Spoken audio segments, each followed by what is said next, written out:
ದೇವಾಲಯದಲ್ಲಿ ನಾವು ಮಾಡೋ ಅಪರಾಧಗಳು.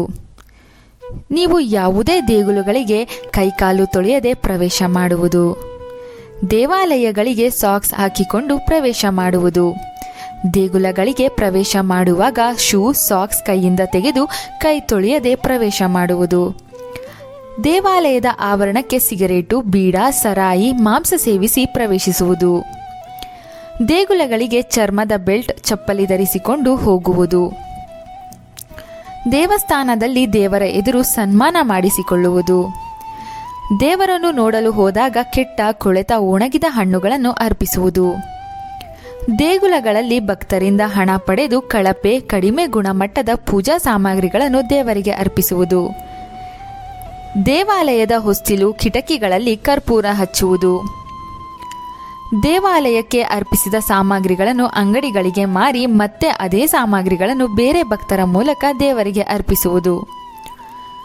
ದೇವಾಲಯದ ಆಸ್ತಿಗಳನ್ನು ಪರಭಾರೆ ಮಾಡುವುದು, ದೇವರ ಹುಂಡಿ ಕಾಣಿಕೆ ಹಣ ದುರುಪಯೋಗ ಮಾಡುವುದು, ದೇವರಿಗೆ ಸಂಬಂಧಿಸಿದ ಉತ್ಸವ ರಥಯಾತ್ರೆಗಳಲ್ಲಿ ಭಾಗವಹಿಸದಿರುವುದು ಮತ್ತು ಅವುಗಳ ದರ್ಶನ ಪಡೆಯದಿರುವುದು, ಭಗವಂತನ ಸಮ್ಮುಖ ಹೋಗಿ ದೇವರ ದರ್ಶನ ಪಡೆಯದಿರುವುದು, ಒಂದೇ ಹಸ್ತದಿಂದ ನಮಸ್ಕರಿಸುವುದು, ಭಗವಂತನ ಸಮ್ಮುಖದಲ್ಲಿ ನಿಂತೆಯೇ ಪ್ರದಕ್ಷಿಣೆ ಮಾಡುವುದು, ನೆಲಕ್ಕೆ ಬಾಗಿ ನಮಸ್ಕಾರ ಮಾಡದೇ ಇರುವುದು, ದೇವಾಲಯಕ್ಕೆ ಹೋಗಿ ಪ್ರದಕ್ಷಿಣೆ ಹಾಕದೆ ಬರುವುದು, ದೇವರ ಎದುರು ಕಾಲು ಚಾಚಿ ಕುಳಿತುಕೊಳ್ಳುವುದು ಮತ್ತು ಕುರ್ಚಿ ಆಸನಗಳ ಮೇಲೆ ಕುಳಿತುಕೊಳ್ಳುವುದು, ಭಗವಂತನ ಸಮ್ಮುಖ ಭೋಜನ ಮಾಡುವುದು, ದೇವಾಲಯದಲ್ಲಿ ಅಸತ್ಯ ನುಡಿಯುವುದು ಮತ್ತು ಅನಗತ್ಯ ವಿಚಾರ ಮಾತನಾಡುವುದು ಅಥವಾ ಸುಳ್ಳು ಹೇಳುವುದು, ದೇವಾಲಯದಲ್ಲಿ ಜೋರಾಗಿ ಮಾತನಾಡುವುದು ದೇಗುಲದ ಶಾಂತಿ ಕದಡುವುದು,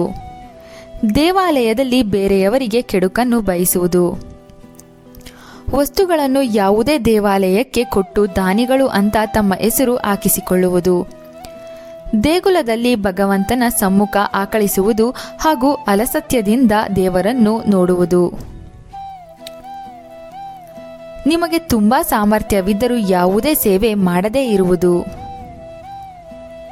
ಯಾವ ಋತುವಿನ ಫಲವೇ ಆಗಲಿ ದೇವರಿಗೆ ಅರ್ಪಿಸದೆ ಸೇವಿಸುವುದು, ಭಗವಂತನ ಸಮ್ಮುಖ ದೇವರಿಗೆ ನಮಸ್ಕರಿಸದೆ ಅನ್ಯರಿಗೆ ನಮಸ್ಕರಿಸುವುದು, ನಿಮ್ಮನ್ನು ನೀವೇ ಪ್ರಶಂಸೆ ಮಾಡಿಕೊಳ್ಳುವುದು, ದೇವರ ಪ್ರಸಾದ ಸ್ವೀಕರಿಸದೆ ಬರುವುದು, ಯಾವುದೇ ದೇವರನ್ನು ನಿಂದಿಸುವುದು, ಭಗವಂತನ ವಿಗ್ರಹಕ್ಕೆ ಬೆನ್ನು ತೋರಿಸಿ ಕೂರುವುದು, ಗುರುಗಳ ಸ್ಮರಣೆ ಮಾಡದೇ ಇರುವುದು, ಶುಚಿ ಇಲ್ಲದೆ ದೇವಾಲಯ ಪ್ರವೇಶ ಮಾಡುವುದು, ದೇವಾಲಯದಲ್ಲಿ ಕಣ್ಣು ಕಿವಿ ಮೂಗುಗಳಲ್ಲಿ ಬೆರಳು ಹಾಕಿ ಕಸ ತೆಗೆಯುವುದು, ದೇವಾಲಯದಲ್ಲಿ ಉಗುರು ಕಡಿಯುವುದು ಕತ್ತರಿಸುವುದು, ದೇವಾಲಯದಲ್ಲಿ ನೀಡಿದ ಪ್ರಸಾದ ರೂಪದ ಹಣ್ಣು ಕಾಯಿ ಹೂವು ಇತ್ಯಾದಿಗಳನ್ನು ಅಲ್ಲಿಯೇ ದೊಡ್ಡಸ್ತಿಕೆಯಿಂದ ಬೇರೆಯವರಿಗೆ ಭಿಕ್ಷುಕರಿಗೆ ನೀಡುವುದು, ದೇವಾಲಯದ ಹೊರಗೆ ಕುಳಿತಿರುವ ಭಿಕ್ಷುಕರಿಗೆ ಭಿಕ್ಷೆ ನೀಡಿ ಭಿಕ್ಷಾವೃತ್ತಿಯನ್ನು ಉತ್ತೇಜಿಸುವುದು,